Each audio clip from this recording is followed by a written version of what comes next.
So, Scott, welcome. You sent me an email and you have one of the most clever ideas that I have ever seen for helping people do the most important thing, which is changing their gait so that the way they move, the way you walk or run, so that it's more natural. Pardon me. So you're using your muscles, ligaments, and tendons as the springs and shock absorbers that they're meant to be. And that's, of course, the important part is just using your body, not the footwear that does that. But can you tell me how you came up with this brilliant idea of yours and then tell people what it is? Sure. Well, thank you, Stephen. That's an honor to hear that from you. Well, wait, I'm going to So pause right there. People email me all the time and say, "Hey, I have an idea," and I'm also tempted. I'm often tempted to respond if it's something I haven't thought of or tried. I'll give you $1. So I owe you $1. Is the so sweet. anyway? And I think you're like the first person I'm going to have to pay out. So anyway, sorry for Thanks. interrupting. So tell me how we got to where we got, and then tell people what you discovered. Uh, so, as my profession, I'm an auto technician. So I'm constantly bombarded with, air hammers and air tools and whatever loud noises. So I'm constantly protecting my ears with, earmuffs or earplugs, and sometimes I enter a quiet space like outside, and I either forget or I just leave the earmuffs or plugs in. And I noticed walking outside where it was quiet, I could hear my footsteps. And you know how you can hear your breathing internally? It's like Yeah, a yeah, internal auditory um, feedback, something. perception. Yeah, yeah. Yeah. So I could hear my footsteps pounding, so to speak, on the ground.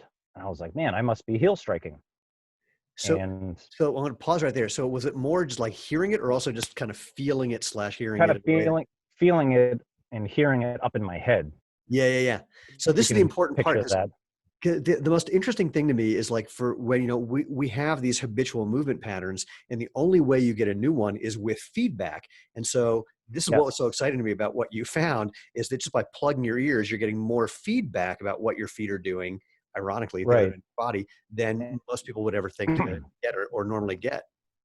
actually, I just listened to the podcast, Peter Attia's podcast with Irene Davis, and she mentioned a study that one of her colleagues did with like 320 cohorts that were novice runners, Hmm. and they used treadmill with a visual cue Yep. to limit the impact, just get rid of the impact, Yeah. basically. So that's kind of what I'm doing with an audible cue. Right. And what you're doing is like something other people can do. I mean, what Irene has is a force plate treadmill with a computer monitor that's Hmm. attached to it. And, she'd say, try and keep the amount of force you hit the ground with under this line. Now, the joke is when she told me about it, I said, I have a prediction.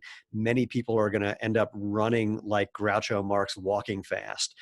They're going to find a way Yes. to put less force on the ground, but it won't look like running or walking in any normal way. And she goes, yeah, that's actually exactly what happens. But I this, had to look up Groucho Marx. oh I had yeah. to look him up because I'm 35, so I didn't know who he was. But you've mentioned him so many times, I had to look him up to see what it was. And My favorite Groucho Marx story is when I went to a summer camp when I was 12 years old. There was a woodshop teacher who would introduce himself by saying, "Didn't I meet you in Peoria?" And you'd go, "What?" He goes, "Oh, it must have been two other people." And I never got the joke until I heard Groucho Marx do the joke, and it's all in the timing. but but anyway, I'm happy to have introduced you to the Marx Brothers. hmm, So all right, so you're walking, and because of the earphones or the earplugs or headphone, whatever the hell we want to call them, you're hearing, feeling that feedback. And what happened as a result of that? I just tried to eliminate it, tried to or Yeah, reduce that impact, and trying not to walk like Groucho Marx or Borat or whatever. Um, I was able to increase my cadence to try and adapt to it, or use my glutes, like you've mentioned a million times, and it's that only seems to help. 950,000 times, by the way. I've been keeping track. Got a counter over there.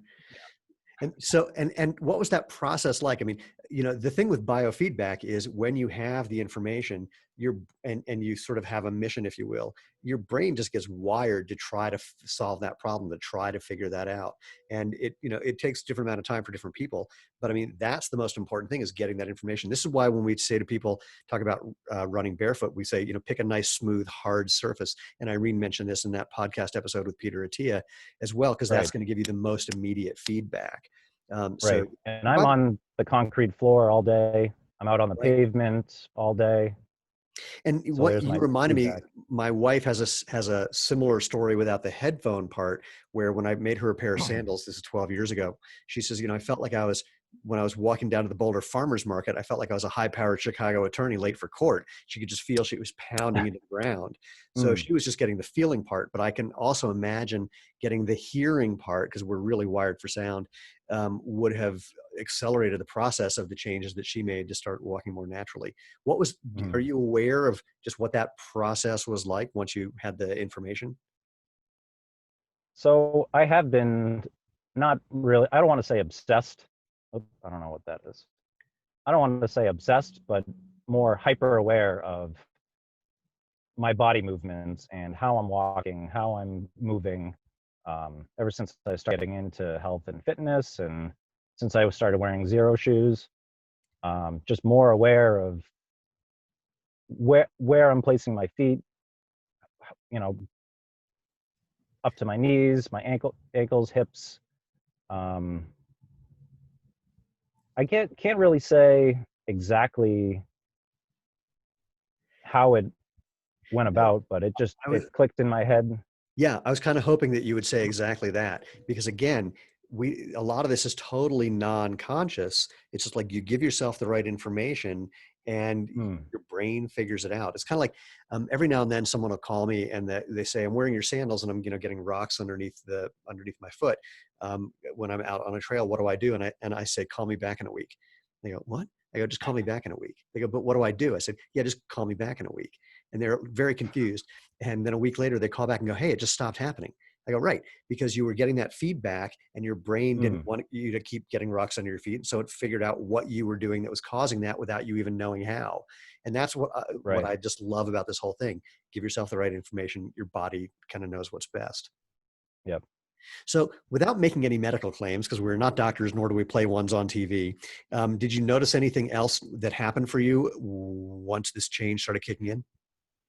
Um, More just the feeling in my heel, or less strain in my heel, perhaps from striking Yeah. more on my heel. Um, I've noticed that has diminished, but I've been in the Terraflex at work for a couple of years now, Oh, sweet. working on this. And um, whenever, I forget when I emailed you a month or so ago, that's when things really started to change, is when I could use that feedback to Yeah. So change that pattern. since you're dealing with a concrete floor all day, and we have a lot of people who ask about that, can you say anything about your experience of being more barefoot in something like Xero shoes on a concrete floor all day? Well, again, I'm also hyper aware of how I'm moving throughout the day, and I can pretty much say that it's strengthened my legs, my feet. I've noticed that for sure. But just more aware of where I'm stepping, Hmm. how I'm stepping. I haven't slipped. I haven't, twisted an ankle outside in the potholes here in Massachusetts. Um, Nice. The slipping thing is just interesting being to me. aware of. So, sorry, go ahead. No, go All ahead. right. I was saying the slipping thing is interesting to me. As winter is approaching here, people have asked, about that, and I keep saying there's only two things that we have that impact the idea of slipping: physics and how you move. And the way they relate is if you're landing with your foot more underneath your body, which you do when you're not heel striking, when you're not reaching your foot out way in front of you. If you're Yep. basically thinking about placing your foot vertical, you're not creating the horizontal force that, thanks to being unable to violate the laws of physics create slipping. There's a video that I've got to Mm. find of a guy running on ice, and it's because he has no problem doing it because he's landing with his foot basically underneath the center of mass instead of out in front of him or out to the side. And people want to somehow, imagine that there's some magic formula or magic technology that can help you violate the laws of physics, but I have not found it yet. If I can, the first thing I'm doing is going back and buying Apple stock, but that's a whole other Yep. story. So, Oh, um, uh, anyway, I hope we're gonna have to start selling earplugs, but I'm sure everyone has some way of doing this to just get this feedback. I just want people to try it. I can't wait to hear, what else they discover from this idea. And again, I totally love it when people think of something that, despite my obsessiveness about this for the last 13 years, is one that's so screamingly obvious and so elegant, as what you did. I love that you have that inquisitive mind. well, thank you. And I brought this in.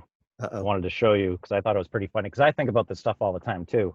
So I'm reading stories with my 3.5-year-old son the other night, and we've read this a bunch of times. Big Frank is a Okay. firefighter, and when he's walking to work,